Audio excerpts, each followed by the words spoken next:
Our lives are relatively complicated and complex, and we have to tend our grandchildren's graduations, and we have to write our novels, and we have all these different things on our list that we have to do. But when you look at an animal, the little checklist is very compact and very straightforward. And I think when there's 5 or 8 or 10 behaviors that indicate that an animal's doing well and is strong and they can check off all those boxes, then we're okay with going forward. But if you start seeing those boxes we can't quite meet the standard in order for them to have quality of life. For example, with the lemurs, they're not grooming anymore. Their appetite's turning south. They're not bouncing around or as fit looking as they should be, and that sort of thing. It's really important to pay attention to that little checklist. Hey there, Podcast Aquanauts. It's your host, Casey here. Last year, I celebrated a milestone birthday that made me more profoundly aware than ever of the passage of time, no matter how much I attempted to reassure myself that age is just a number. In the months since blowing out my candles, I found myself more intentionally taking stock of my physical health and noticing that my energy level is not quite what it used to be. Just like humans, aging is part of reality for all life on Earth, except perhaps for the immortal jellyfish, but that's a discussion for a different podcast. Whether you're a podcaster, a river otter, a sea cucumber, or a sandbar shark, if you're alive, and since you're listening to this, I can safely assume that's the case, there's no escaping the inevitable passage of time and the accompanying decline that comes with age. The reality of growing old is increasingly on our minds here at the aquarium, too. We have more than 13,000 residents living here, and because of the dedicated work of our caretaking and veterinary teams, many of them have far exceeded their species' median life expectancy in human care. That's a mark of success and something that we're justifiably proud of, but just like with older people, advanced age brings on a host of changes to how animals experience the world around them that necessitate adjusting how we care for them. In this episode, we'll chat with some of our senior care specialists and our director of animal health about how we change our approach when it comes to tending to our older residents. But this intro is getting pretty long in the tooth itself, don't you think? That's enough for me for now. On with the podcast.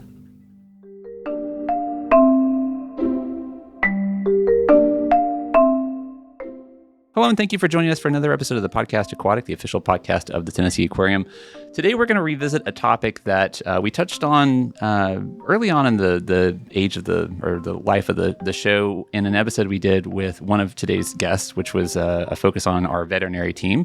And Dr. Chris Keller has come back to dive a little bit more into a little bit greater depth to talk about aging animal care. We have a lot of older animals here at the aquarium, which is both, we haven't really talked about this yet, but I'm assuming that it's full of a lot of complications, but it also is kind of a good problem to have because it means that we're doing our job really well, but getting a little bit ahead of myself. In addition to Dr. Keller, thank you for coming back. You're welcome. We've got our Vice President and Chief Husbandry and Exhibits Officer, Thom Demas, who has also been on the show many times. Thank you for agreeing to come back, Tom. Happy to be here. All right, and then next to me is my Appalachian cohort and always favorite collaborator on this show, Rachel Thayer. You are our Assistant Curator of Fishes, and we're going to actually get back into animals this time and not just talk about being mountain folk. Hello again. All right, so when it comes to aging animal care, and whoever wants to answer this can answer it, but how do our plans and our approach to animal care and well-being change when an animal reaches an age at which we would consider it to be geriatric? I think that's an interesting conversation in that it depends so much on the unique circumstances, that particular animal, what we feel like they need. I think a lot of times things develop, for example, arthritis. We see a fair amount of that in our otter population with aging, and we have otters that literally have so far exceeded what their normal lifespan would be in the wild that it's almost not even worth talking about. We have otters that are probably pushing or over 20 years of age.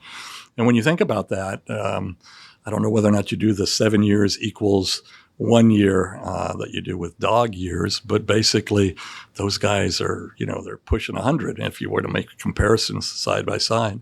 So we make accommodations for them. We put them on nutritional supplements. We change the exhibit to make sure that they're more comfortable moving up and down the slopes. We allow them plenty of time to swim, which of course non-weight bearing exercise is always great for things like arthritis and land animals. And that same kind of analysis that we've done for the otters is going to be taken care of, or we're going to do the same thing for every single taxonomical group, every single classification of animals that we have. When they start to literally become much older than you would ever see in the wild, and you make comparisons as to how old they are versus animals at other institutions, we start to recognize who needs the help and who we can hopefully serve well, make sure that their remaining years on this planet are good.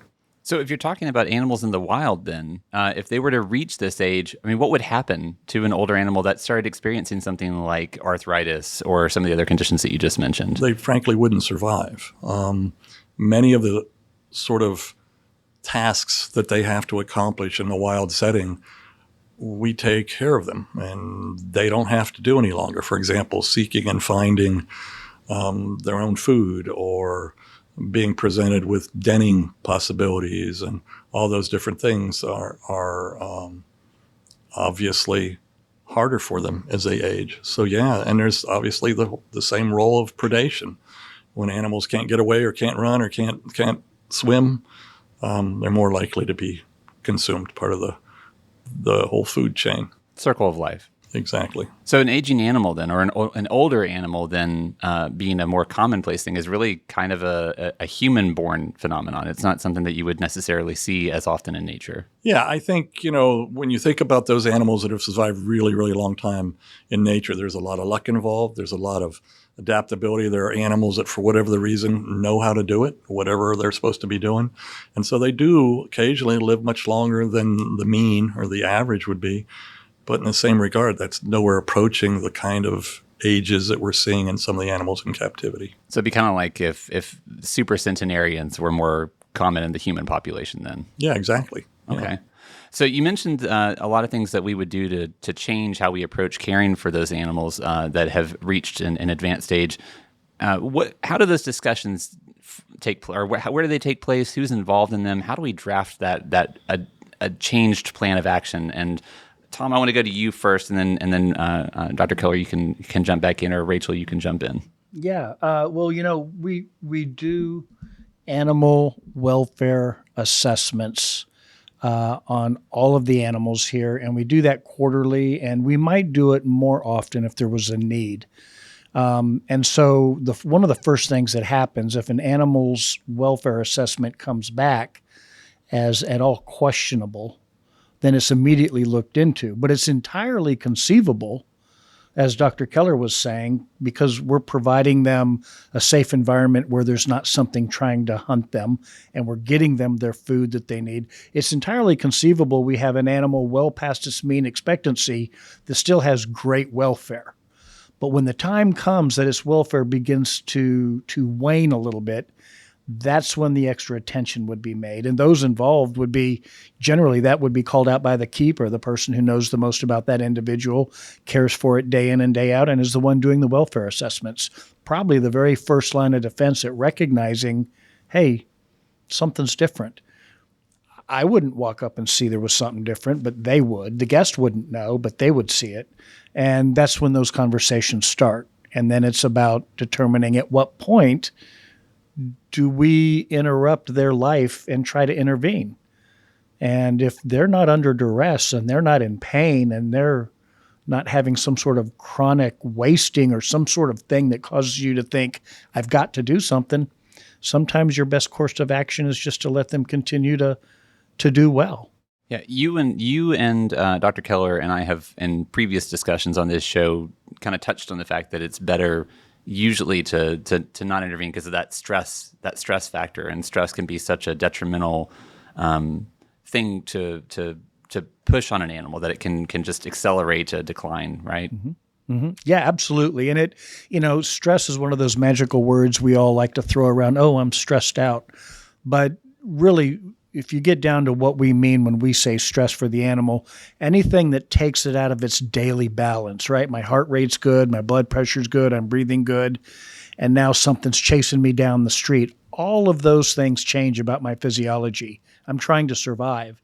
Well, if I have other problems happening, it's only going to potentially compound those. So we really have to think twice. Are we going to try to get a hold of something if we don't really need to? So you kind of walk a tightrope, Casey, in that you have animals that we know would be stressed by handling and really invasive or significantly involved procedures or therapies or what have you. And then you have kind of the more benign types of things you can do where you support them and you alter their exhibit to make it more hospitable for, problems with being able to get around or something like that. And those kind of things, I think you would almost always reach for first, because you don't know for sure if you're going to push them over the edge with some of the more dynamic, more involved therapies. Yeah. Well, so you mentioned, Thom, the welfare assessments. What do those look like? Like, what does a welfare assessment consist of? And Rachel, I'm assuming you've probably done some welfare assessments, so maybe you can talk about that. Sure. It is a series of questions that our staff ask themselves about their animals and their exhibits. So, for example, an aquarist will walk through and say, okay, do the animals in this exhibit all look like they're within their normal range of behavior, activity level? Has everybody been eating a normal amount? Does the water quality seem like that it's up to standard? Do all the filtration components seem to be operating normally? And all of these questions, and there's probably a couple more, have a range of answers from 1 to 5, 1 being poor and 5 being like excellent. So they rate all of those questions for those animals, maybe separately depending on the situation, or for the whole group of animals, if that's more appropriate.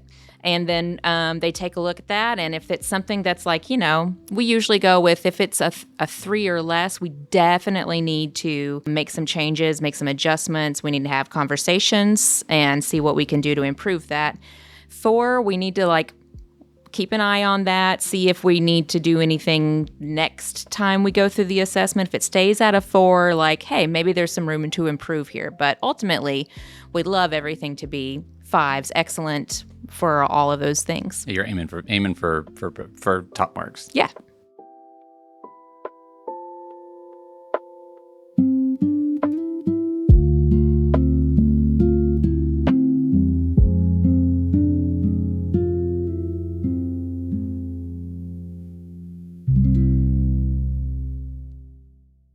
So when you have recognized or determined that an animal has reached an age where it's starting to experience some of those geriatric conditions, how does your job then change and I guess this is really more directed at you, Rachel, when you're directly caring for an animal and okay, this is an older animal, it is experiencing things that come along with old age, how does your job change? Certainly depends on the species and what kind of care that species may need. Obviously, like Dr. Keller and Thom mentioned, if we need medical intervention, we're going to go through with that. And if that means moving the animal to a better place to receive medical intervention, then absolutely we'll follow those steps. But most likely we're going to start in smaller steps, I would say, less intervention. So we'll start with things like training for various health behaviors. All of the training that we do at the aquarium are behaviors that make our jobs and the animals' lives easier, less stressful. And these are not like tricks. These are like you said, these are things not like sit, stay, fetch. These right. are things that are. I'm using the word behaviors for a reason. So we're training behaviors in animals that will reduce stress when they need to do something that might not be their favorite thing to do, like see a veterinarian, receive an injected medication if that's necessary, or some sort of other movement. Maybe even if it's just to get on a scale. Sometimes a big shiny metal thing that's a little slippery can be, a little scary at first for an animal, but as they get used to it and as they get rewarded for doing things, they get better at it, and the fear goes way, way, way down, and they get more comfortable with it. And then we're able to get information on an animal like weight. If they're at an advanced age, that weight might start to go down more rapidly. So this is all information that helps us take care of the animals as they're getting older, or if they're going through any other medical situation. Okay. And then Thom, as the determination is made that an animal starts to reach an older age, does your job, kind of looking from a top level perspective, how does your job change as our population just in general kind of not ages out, but advances in age? Well, at the end of the day, right? No one escapes death at the end of the day. And so eventually that's where we're all headed. And so our goal is, as we work with these animals, to make sure that the life that they're living is the absolute best it can be. But from my point of view, the primary things that I worry about are we doing our best to ensure we're giving the best quality of life possible? When the life begins to wane, when they get geriatric as a natural course of events that happen, are we doing everything we can to make that animal comfortable and help that animal to thrive in that condition? And then lastly, I mean, our guests are coming to see the animals. I've got to make sure we've got a plan. I've got to make sure our staff is on top of where we are and where we're headed so that we have animals ready to go and these exhibits look good all the time. We're never going to do anything that is not in the best interest of the animal. So you may come in and find, hey, there's not quite as many of whatever. We're not going to put more in there and upset the ones that have been there. There's always going to be a balance. Okay. And then, Dr. Keller, we have already touched on the fact that a lot of the early indications of change that come along with advancing age are brought to your attention by keepers. And we talked about this in the episode that I mentioned earlier about focusing really on our veterinary, you and our veterinary assistant, Shelby, who couldn't join us today. You are a team of two, but really the veterinary team is kind of like much, much larger than that if you look at the important role that our animal care specialists play. Can you talk about that partnership for people who maybe didn't hear the episode about veterinarians? Sure. So, I take pride I had so little to do with it, but I take pride in the fact that our staff is so incredibly gifted and knowledgeable and quick to react to. The whole, never say wolf kind of thing. I want them to tell me if they think that something's a little bit off so that we can have conversations about it and we can decide whether or not it's a true concern or just something that's sort of maybe a daily thing. And again, the staff itself is an extension of what we do in the veterinary world. And in fact, having visited a lot of aquariums fairly recently, I think that's one of the strengths of this institution is that line of communication is always available. We're always going to be talking to people. The veterinary staff, hopefully, and I hope it never ever comes to this point, is never like autonomous and on their own and they have to go through all these different channels to reach out to us. I just rather talk to somebody in the hallway as I'm walking to another exhibit as have some kind of email or some kind of form that they have to fill out before they can tell me.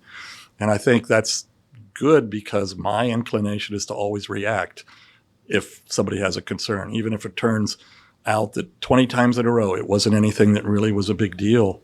You still want them to feel like they can come to you and have that conversation. So yeah, the staff participation is everything. In fact, I hope it's the hallmark of what's made this place so successful for as long as it has been. Yeah, and you mentioned before we got started that you were doing rounds today, right? So I'm assuming that rounds is as much about talking to the care team as it is actually putting hands on or otherwise analyzing or diagnosing an animal directly, right? 100%. So rounds has become a really, really usable tool.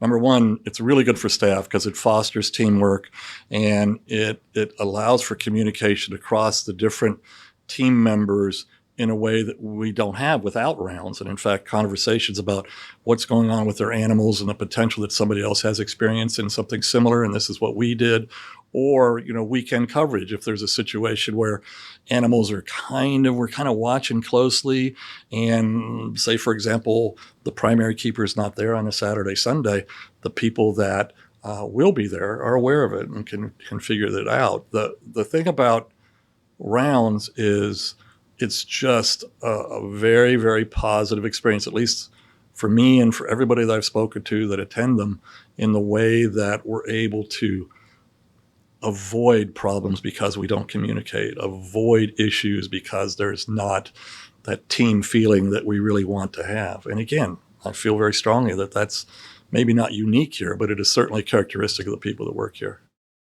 So we talked about geriatric conditions earlier, and some of the ones that you mentioned probably echo what people who are listening to this show have either experienced themselves or know people have maybe parents or grandparents who have experienced. So there are a lot of parallels, it seems like, between aging for us as human animals and aging for a lot of other species. People might be surprised by the fact that there are all those parallels. Yeah.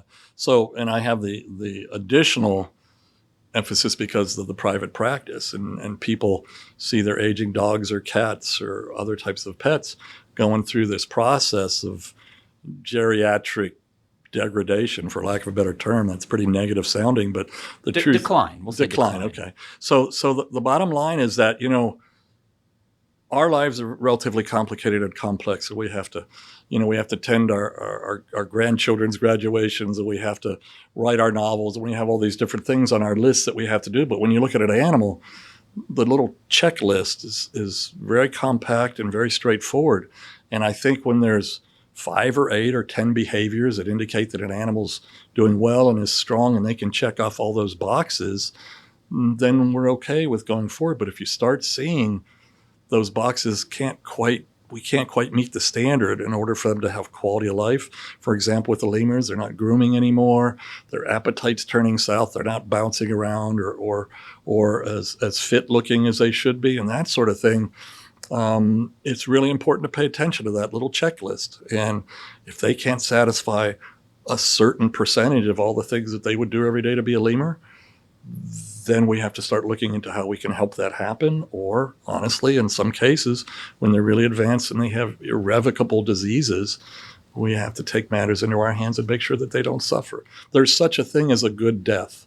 It's the last line from Legends of the Fall, the movie, in that they talk about a good death. There are ways that you die where you suffer miserably for months and years before that happens in the human sense.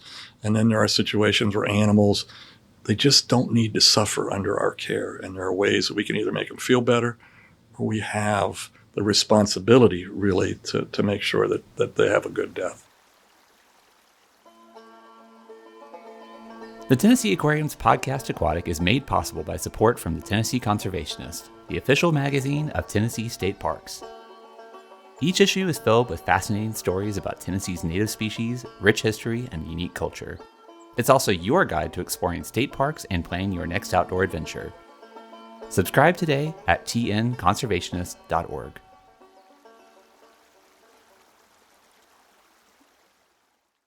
All three of you, we talked about this beforehand, are members of the Animal Health and Welfare Committee here at the aquarium. Can we just kind of in general talk about what that committee is and what its roles and responsibilities are, and when do you have those discussions, and what do what comprises those discussions? Yeah, well, it meets every other month, and it can meet at any time. It's a committee that's always available if there's a real concern. But basically, each meeting is comprised of going over every area of the aquarium where we have animals. Our husbandry group is broken into 2 teams. We've got forestry and aquarists. We have conservation animals out at our conservation department where we raise and release the sturgeon, and more recently worked with the Laurel Dace. We have the biologists out there. There's attendance from that group that's in this meeting. So we go over what's going on with the animals out there. And then our education team with the ambassador animals, there's folks from that come and represent. And so really it's about going over each collection, talking about any active case that's currently happening, follow up on any case from the previous meeting, or anything coming down the pike that maybe is a concern. And a great example for folks to come to the aquarium and see all this effort in progress is our otter exhibit. Beautiful rockscape, and then this big man-made wooden ramp in there. And folks that have been coming, maybe some members that have been here long enough, remember when that ramp wasn't there. But since that time, our otters have gotten pretty geriatric, and we've had some arthritis issues. And so rather than going up and down the rocks like they love to do, we realized if we put this ramp in, it's really going to make it easier on the older ones. So that's what that committee does. It takes all this information, it makes recommendations, it hears when there's problems. It's sort of an overarching governing body to the welfare program that we have.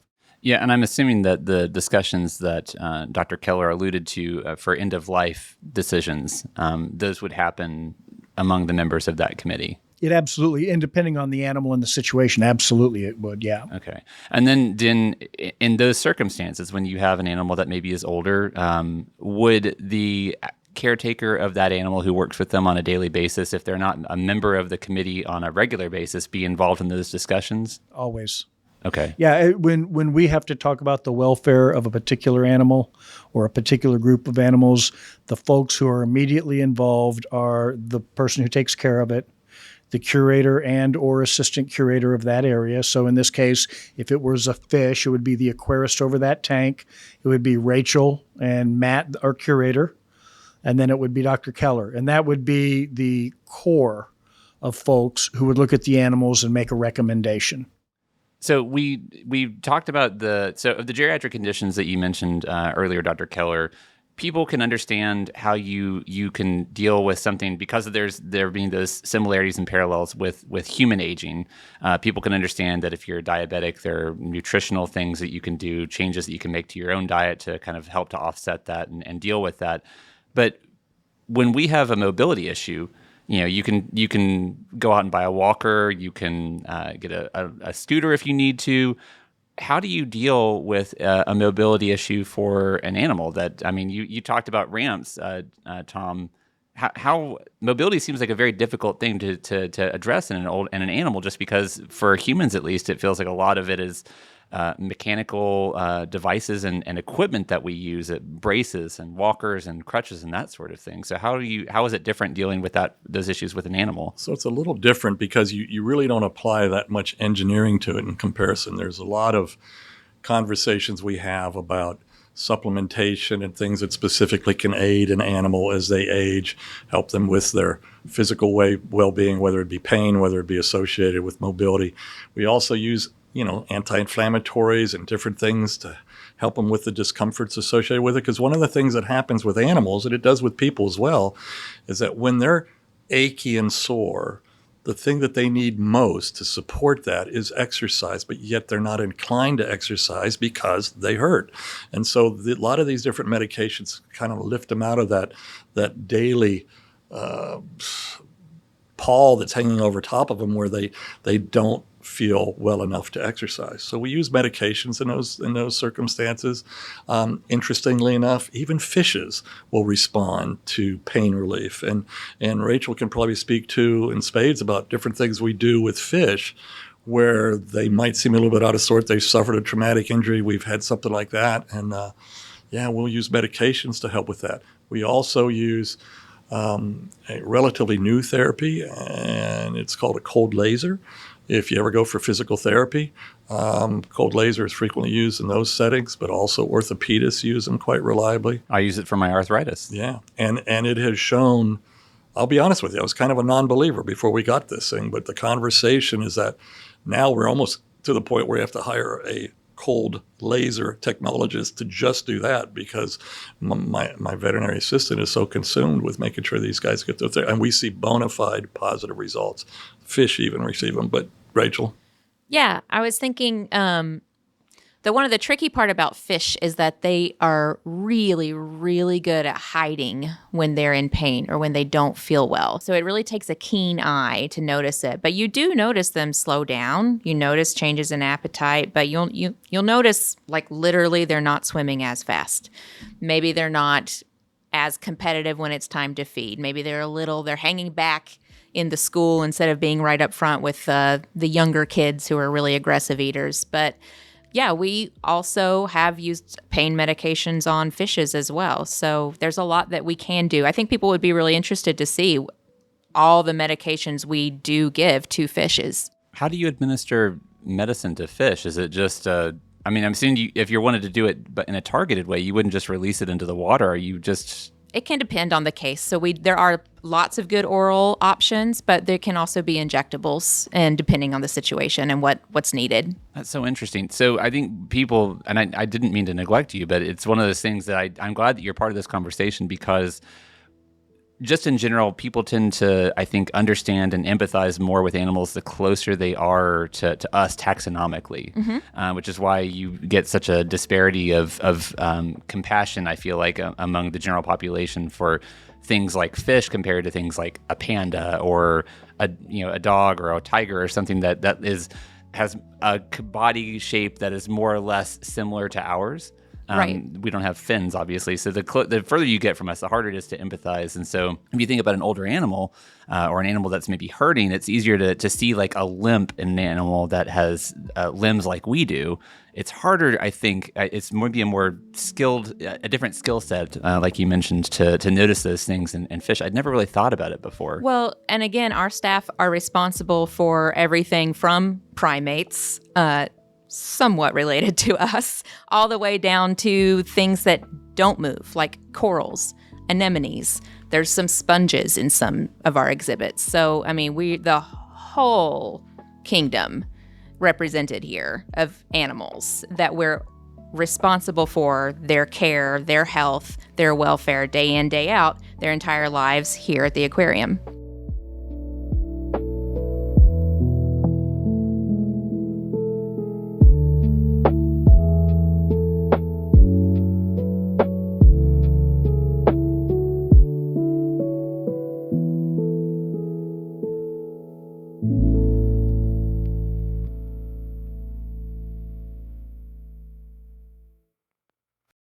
I keep using the word old, and old is obviously a very relative term. So old for an alligator is very different from old for an octopus. An old alligator would be an extremely old octopus. So how do we determine what is old exactly? I mean, that's a kind of a philosophical question, but I mean, how do you determine that, say, an alligator is old?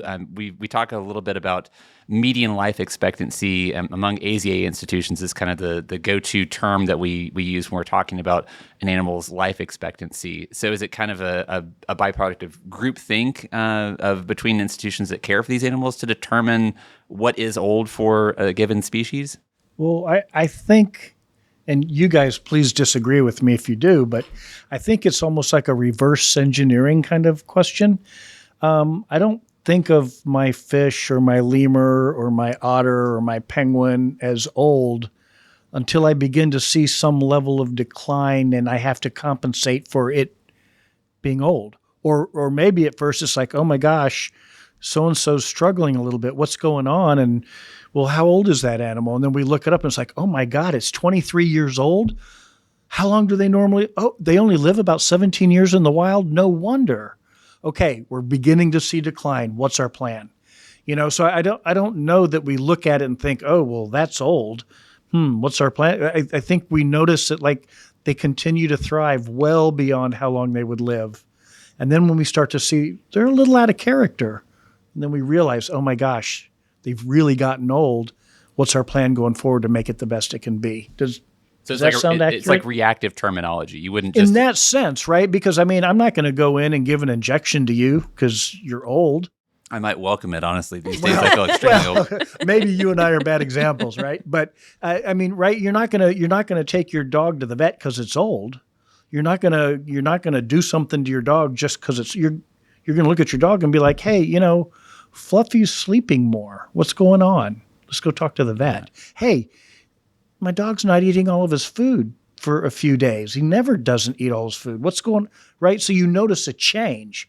And if you don't notice the change, you wake up one morning like, oh my gosh, my dog's 15 years old and doing great. Yeah. So age is a feeling, not a number. That's kind of how I feel about it. These guys might feel a little different. Yeah, sound off. I totally agree with Tom in that, you look at an animal that's doing well, and despite the fact that if you've done your research and you recognize that they are past median life expectancy in the wild, or frankly, even really way up there as far as other institutions in captivity. Point is if they're well, they're well. And, genetics play a big role in that. So does the kind of care and the level of care that they've received. I think one of the things that this speaks to, too, is a lot of the animals that have very, very long lifespans arrive to us as adults, and that's all we know. In other words, whether they were wild caught, captured out of the wild, or whether or not there's not a real good history from the institutions we received them from. And you kind of piece it together. And again, that's part of the reverse engineering thing. And you look out into the general populace, and if there are animals that are roughly the same size, slow growing throughout their whole lives, and you have an actual documented date when it was hatched or when it was born, you're able to kind of piece together, well, maybe this guy, even though we've only had him for 10 years, is in his 70s or 80s. And that happens frequently with turtles.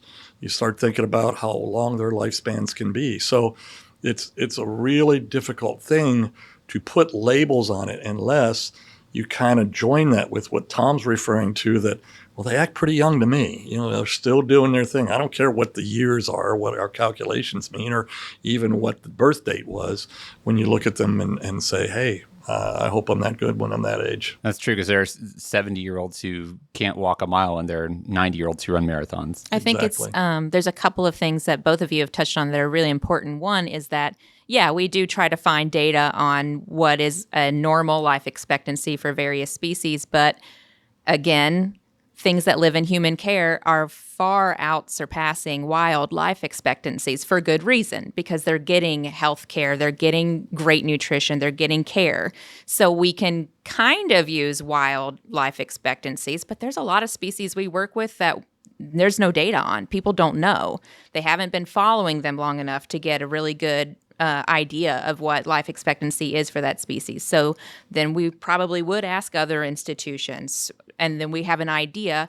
But more importantly, this is when we do kind of tend to take a more individualistic approach. So we're looking at each animal and how is that animal doing? What does that animal need in its wherever it is in its lifespan with us? And then we're going to give individualized care when we need to. Sure. Okay. So, because I was going to ask you, Dr. Keller, if we get an animal like, say, for instance, Sunshine, our youngest otter, we know came from a zoo in Arkansas, right? The Little Rock. Mm-hmm. Yeah.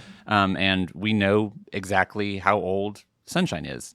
We don't really know that age for the other otters in our romp. Those were all wild collected nuisance otters, quote unquote. And we had, for instance, our two green sea turtles, Stewie and Oscar, were both wild rescues. So even though age, as we just said, can just be a number, does it help you diagnostically to have an exact age on an animal when it comes time to dealing with these conditions that might arise? Or is it really not as useful as you might think? I think it helps in some respects in that it helps you rationalize and understand why an animal might be suffering with what they're dealing with, whether or not those geriatric problems are past due and they're just now showing up, much past what their normal lifespan would be. But in the same respect, if you have a very young animal that's having illnesses or issues, that doesn't mean that you say, well, no, that can't happen. You still have to address it.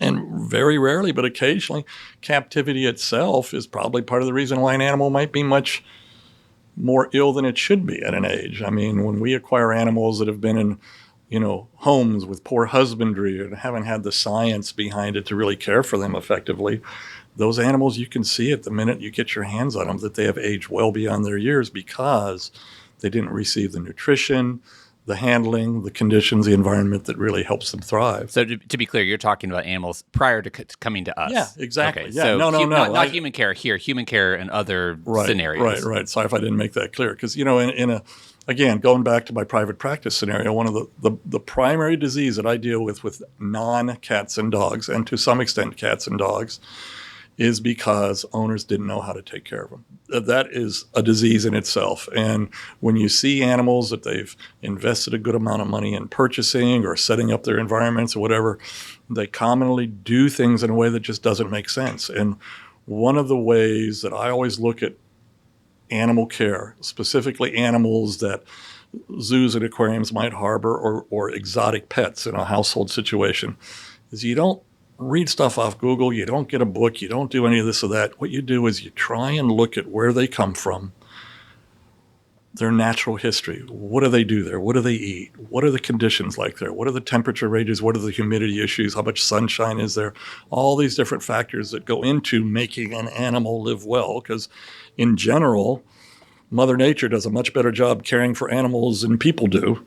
And so what we do with the experts that we have here, we're always able to replicate their natural environment as well as possible to a T. And that usually sort of guarantees that they'll have the longevity that you're looking for. Yeah, and I guess biology would say that, habitat tends to kind of shape the animals that live in that habitat, 100%. right? So Yeah. I guess replicating you're kind of working from the backwards. Exactly. Interesting. Yeah. That's the way I've always looked at everything.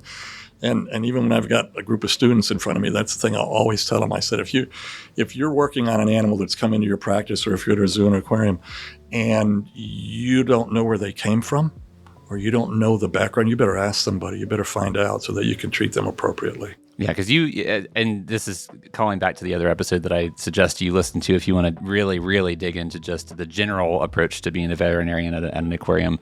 But you really do sometimes have to work with animals about which we have no natural history, or there is no guidebook to caring for it. And what you just mentioned, that philosophy, you touch on that in the previous episode too, that you kind of have to work backward and consider those things that you just talked about, which is a really fascinating strategy to dealing with those situations. Yeah, it's the one that works for me.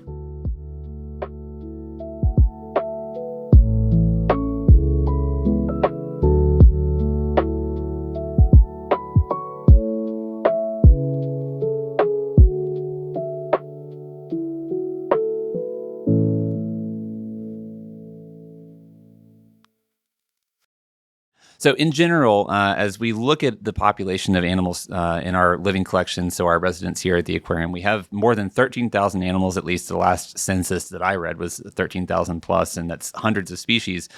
Do we, on the whole, have a relatively old population of animals? I mean, is it just a really broad mix? I mean, because we as an institution have existed for 33 years, I'm assuming that some of those animals have been around with us, if not from the very beginning, but for quite a long time. And some of them are obviously relatively new. We have some that hatch or are born here fairly frequently. So, but do we tend to have a lot of older animals, or is it just a good mix? I think we have a decent mix, but we are at a point, I feel like a lot of our animals are getting pretty old. And that's, our group of penguins. We've got some older penguins, our otters. One of them is younger, but quite a few of them are quite old. So I think, when you start looking at these groups of animals, I feel like we've been really successful, and we've gotten to the point we've got some older animals we're having to really pay attention to and make sure we're care for them. Yeah, so the reason why I wanted to have this discussion is exactly what you just said. So I think it's important for people to understand how the considerations that are made and the differences in strategy and approach to caring for these animals adapts and evolves as those animals do enter this period of their life that is sometimes far in excess of what they would experience in the wild. And I don't want people, you mentioned that we have a lot of older otters and a lot of older penguins and a lot of older sharks even. I think we have some sharks that are in excess of their median life expectancy. The thing that I am concerned about, and that I'm sure a lot of zoos and aquariums have to deal with, is that if you have one animal that has reached that age and starts to experience age-related complications that lead to having to make a decision, like you mentioned, Dr. Keller, where we do have to make a decision to end that animal's life to forestall any suffering that it might be experiencing. If it happens a lot of times in a row because a lot of those animals happen to be experiencing the same conditions and that same geriatric decline, people might come to the wrong conclusion. And I want this conversation to be out there so that people understand that it's not a matter of neglect. It literally is a matter of us being a victim of our own success as the caretakers for these animals. Yeah, it absolutely is. And it's, that's the thing. We're here every day working with the animals and dealing with all of this to somebody on the outside who visits every now and then, or maybe they pass through and visit as a tourist. They don't know how long we've had the otters. They don't know that Sunshine's the young one, and they don't know. And so it very easily could be misunderstood and look like there's a real problem. But I think we've always strived to be transparent with what we do here, not only with the care of our animals, but in the times when we have lost an animal. We've always tried to be transparent and make sure people understand what's going on. And I think your podcast is certainly with this subject is helpful for that. And I think it's important to get the word out because anybody who thinks about it for 2 seconds knows none of us get out of this alive, right? And I, I'm being a little tongue in cheek there. It's a somber subject, but life is to be celebrated, and that is our goal every day, to make the lives of these animals as the very best it can be, and to celebrate that, and hopefully get our guests in here to experience what nature has to offer and respect it and care for it. I've had to write, as you know, for our digital members magazine, most of the stories or notices that we send out to the public to alert them to the fact that an animal has passed away when it's an animal that they would definitely notice. Mm-hmm. And I guess I always appreciate the opportunities to do that for an animal when it is a condition that is just, this is a really old animal. No one would point to someone who lost a dog that was 25 years old, 24 years, I don't know how old dogs live, 20 years old, 20 years plus for a household pet feels like a really long time. And no one would look at an animal that died at that age and say, you were a bad pet owner. Right. You would just say, wow, that animal had a really good life. And I like in those circumstances where I'm asked to or charged to write those stories to point at something like our male alligator snapping turtle who died a few years ago. We were talking before the mics turned on about that animal, and that animal was in the 80s, I think we agreed. So yeah. a really old turtle. And it was nice to be able to say, wow, that animal, what an impact that animal had.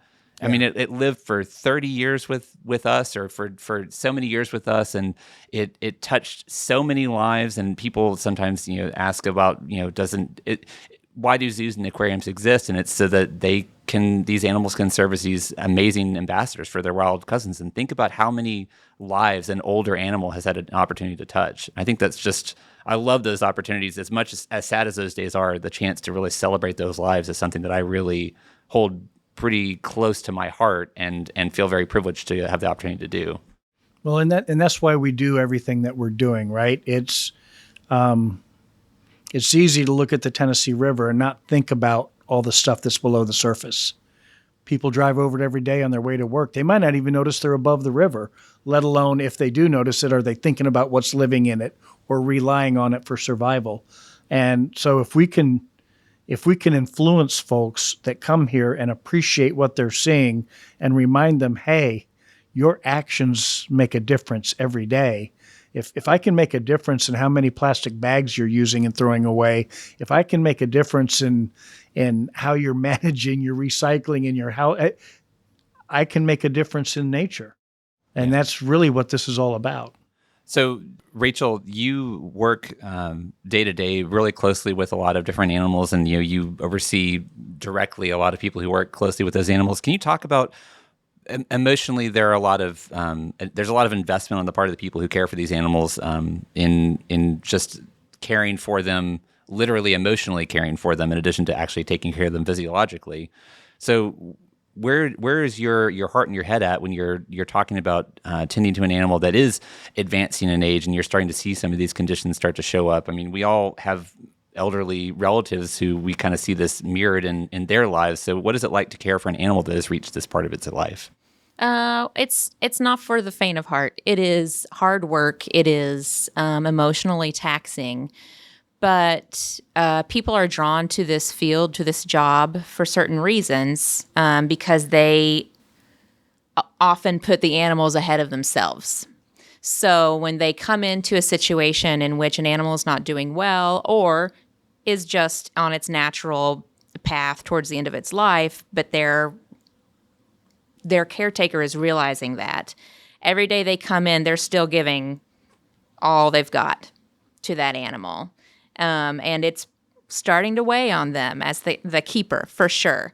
And at the end of that animal's life, yeah, they grieve. They grieve for the animals that they take care of. We all do. And then you hopefully look back at what you've been able to do for that animal and for their life and feel good about that, even though you're grieving and mourning that animal. But hopefully you're able to see, like, yeah, I did a good job. I gave that animal a great home. I gave that animal a great life and taught thousands of people how cool this species is that they would have never seen in their normal walk of life. So I think that hopefully our staff are able to have a sense of meaning through that. But yeah, it's not something that everyone can do. I think the hard part of the job is not something that everyone can handle. Yeah, I feel like you've got to have a lot of emotional resiliency to do this job. And you can build it for sure throughout your career, but the first, it's not like it doesn't necessarily get easier as you go, because you're going to have different relationships with different animals that you work with, most likely. Some are naturally going to mean more to you than others. Just like people. So some days you're going to lose the favorite. Some days you're going to lose the animal that really, really grabbed you in some way or another. Maybe actually literally. But something, you maybe had a really strong connection with that animal, and that's the one you were dreading. And now the day has come, that animal has passed, and that's hard. That's really, really hard. Yeah. I saw you nodding along, Dr. Keller, and I know that those days can be really, they can hit you pretty hard too, it seems like. Yeah, probably maybe more than I let on. One of the things you have to do is you have to stay really objective and make sure that your decision making is clear, and you can't put yourself ahead of the animal. And I think one of the phenomena that takes place with any animal is that when you're engaged day to day with extra special care, extra medicines, extra training, extra modifications to the exhibit to make sure that the quality of life is, you automatically become that much more invested in that animal doing well, so that when they do decline, despite all your efforts or after a lot of success where they've done really well for a long time, it hurts even more because you're engaged. Like if you're doing medications and training every day with one specific animal that's elderly, then all of a sudden your day is empty of those tasks. It hits you more, and your heart is there's a bigger hole in your heart than there would be. As someone that's been doing this a long, long time, I can speak to the fact that it's actually getting worse for me, and I'm having a harder time dealing with the loss of animals and things where I guess a lot of people would think about burnout or think about situations where, but you actually start to think about how lucky you were to have known that animal. And that's the part of it that's hard to get your head around as you do it longer and longer, at least for me. Well, I hate to end on such a sad, depressing note, maudlin note, but I think I will choose to look at this conversation in from the perspective of it being a celebration of life and of the work that we do here, and the fact that we do have as many animals as we have that are older, that have far exceeded that life expectancy we've been talking about. As much as I am not at all looking forward to some of the things I'm probably going to have to write and the videos I'm going to have to make and discussions I'm going to have in the years to come with people who clearly have that investment that you mentioned, Rachel. Those are hard conversations to have, but I do think that the fact that we do have those numbers to point to say, look at how long this animal lived, clearly we did something right. I want to end the conversation with that kind of hopeful optimism and positivity, because it's a hard conversation to have. I think it's an important one to have. That's why we're here today. And I'll just end by saying thank you to all three of you for taking the time to contribute to this conversation. That I think it's good to give people some transparency. You mentioned, Thom, to show them the thought processes that go behind the changes that we make as an animal does enter the twilight of its life. And hopefully that's far in excess of what it would experience in the wild. But thank you to all three of you for the conversation and the insights. Yeah, it's my Thanks. pleasure. I'm happy to be here. If you have an idea for a future episode of the podcast, or a question for an expert here at the aquarium like Dr. Keller, like Thom, or like Rachel, be sure to send that to me by email at podcast@tnaqua.org.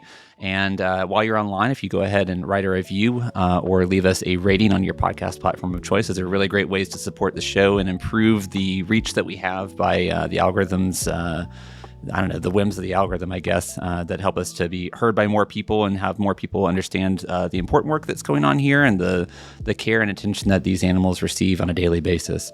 And in the meantime, until next time, remember that every drop matters.